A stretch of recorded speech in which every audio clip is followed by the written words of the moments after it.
তেমন কিছু না, কাস্টমার খুঁজতেছে। এখন আর অডিও কল 500, ভিডিও কল 1000 চলে না।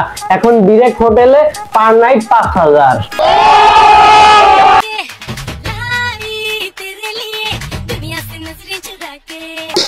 খুব খারাপ লাগছে কাপল ব্লগারদের দুদিন দেখে। এতদিন তো তারা বউ দেখাই খাইতো, এখন দেখ কক্সবাজারে নিয়ে যা সার্ভিস দেওয়া লাগতেছে।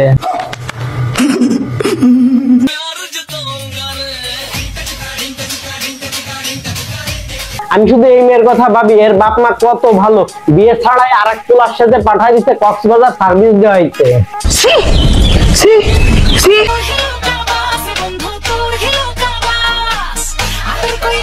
না ঠিক আছে, এই জায়গায় সবগুলাই তো লোকাল বাস, মানে সবগুলাই ভাড়াই চালিত।